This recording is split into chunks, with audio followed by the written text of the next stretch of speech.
मछली जल की रानी है, जीवन उसका पानी है।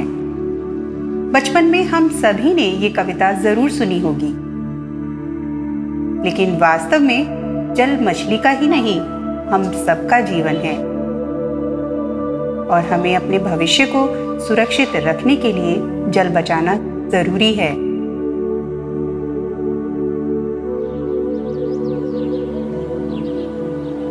मेरा नाम कुसुम है। मैं उच्च प्राथमिक रूड़ वांगर में शिक्षिका के पद पे कार्यरत हूँ। ये अनूपशहर एक छोटा सा कस्बा है और बहुत बड़े स्पेस में ये बसा हुआ नहीं है, तो 1 या 2 किलोमीटर के दायरे में गंगा जी पड़ती हैं सभी घरों से।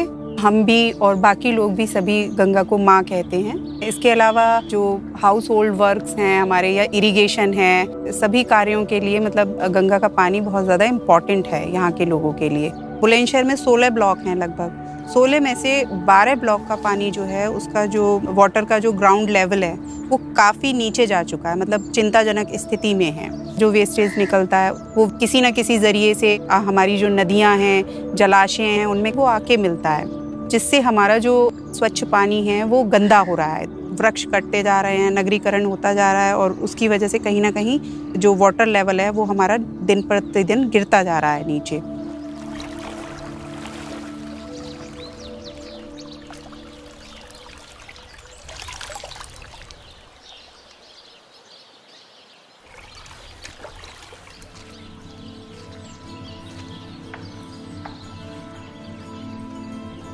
जल पाठशाला है, ये एक विश्वव्यापी आंदोलन है। इस पाठशाला में एक करिकुलम डेवलप किया है। इस करिकुलम को बच्चों तक ले जा रहे हैं ताकि वो अपनी आगे आने वाली जनरेशन के लिए जल के प्रति अवेयर रहें, उसको सुरक्षित संरक्षित रख सकें। तो उन्होंने कहीं ना कहीं माध्यम के रूप में हम जैसे शिक्षकों को चूज़ किया है, क्योंकि हम जिन बच्चों को पढ़ाते हैं वो जिस एज ग्रुप के हैं, तो उस एज ग्रुप में इस हैबिट को कल्टिवेट करना बहुत ही आसान होता है।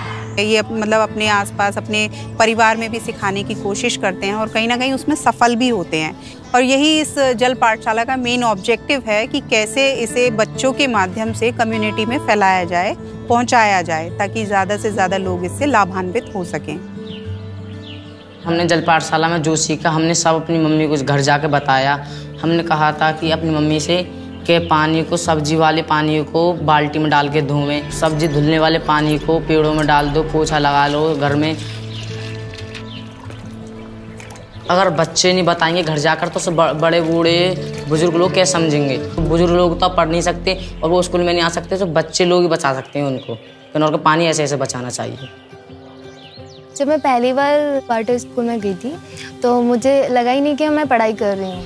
उन्होंने हमें बहुत सारी ऐसी खास बातें बताई वाटर के बारे में। हमारी धरती पे 71% पानी है, जिसमें 1% केवल पीने योग्य है, जिसे हम दुरुपयोग करके बर्बाद कर रहे हैं। तो इसलिए हमें पानी की बचत करनी चाहिए, जिससे हमें आगे वाले समय में पानी की कठिन परिस्थितियों से सामना ना करना पड़े। ये जो केमिकल है ना, बह के गंगा जी में जाते हैं, जिससे हमें पशुओं को हानि पहुंचती है बहुत सारी। क्योंकि मेरे पिताजी खेती करते हैं और उन्हें मतलब खेती में पानी लगाना पड़ता है, तो खेती में पानी लगाने के लिए पैसों का बहुत मतलब खर्चा होता है। तो मुझे सबसे ज़्यादा इम्पोर्टेंट जो चीज़ लगी थी महत्वपूर्ण, वो ये थी कि खेती में पानी को कैसे बचाया जा सकता है। पहले हम रासायनिक ढंग से खेती करते थे। हमारी बेटी ने जब हमें बताया, स्कूल में सीख कर आई, पहले तो मैंने गौर नहीं दिया, फिर दोबारा जब उसने अमृत पानी को बताया, फिर सभी जैविक पदार्थ इकट्ठी करके उसको बना करके फिर जब उसका प्रयोग किया खेती में। अमृत पानी का जो हिसाब बनाया था वो हम अपनी खेती के लिए भी करते हैं, जिसमें उसमें नमी रहती है, उसमें पानी भी कम लगता है, तो हमें कुछ फ़ायदा मिला, फसल अच्छी हुई। ये आपके सामने है। मैं अपनी बच्ची पर गर्व करता हूँ। मेरी लड़की मुझको जो चीज़ बताती है मैं उसका प्रयोग करना शुरू कर दिया है।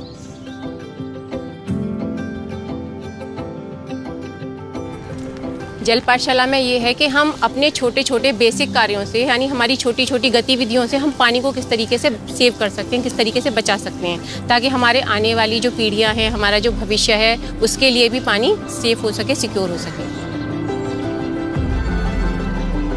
अगर हम अपने जलाशयों को, हमारी नदियों को, हमारे ग्लेशियर्स को, सबको साफ देखना चाहते हैं, सुरक्षित देखना चाहते हैं, पीने के पानी की समस्या हम नहीं फेस करना चाहते हैं, तो हमको सबको एक साथ मिलकर, एकजुट होकर काम करना होगा।